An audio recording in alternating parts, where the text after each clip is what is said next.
राजीम बिस्मिल्लाहिर्रहमानिर्रहीम। One plus HT news से नाचीज नूर शरारती।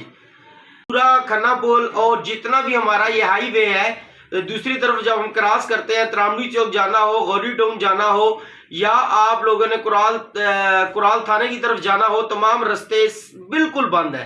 पैदल चलने वाले भी यहाँ से क्रॉस नहीं कर सकते। बराए मेहरबानी मैं यही कहूँगा कि जिनका बहुत ज़रूरी काम भी है उसको भी आप बेशक रोक दें, घरों से बाहर ना निकलें जिन्होंने हॉस्पिटल जाना है। क्योंकि अभी मैं बाहर रोड पे था, बहुत सारे लोगों से बातचीत हो रही थी, बहुत सारे रावल हॉस्पिटल में जाने वाले थे, उधर से बहुत सारे लोग होली फैमिली सेंटर हॉस्पिटल में आने वाले थे। तमाम लोगों को बकायदा नहीं आने दिया जा रहा क्योंकि सिक्योरिटी पर्पस की वजह से।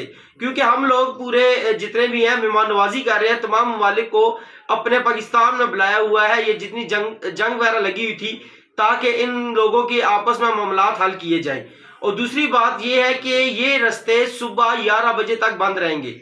इस रोड पे बेशुमार शादी हाल थे, वो भी जितने भी आज मेहंदियां बरातें और जितनी भी रुखसतियां थी, वलीमे थे, वो भी सारे मंसूख कर दिए गए हैं। क्योंकि सिक्योरिटी थ्रेड्स और सिक्योरिटी पर्पस की वजह से ये तमाम रास्ते बंद रहेंगे। तो मैं ये चाहूँगा कि सुबह 11 बजे तक तमाम ये रास्ते बंद हैं। तो जितने भी लोग हजरात हैं, बराए मेहरबानी अपने घरों से ना निकलें। जी भाई।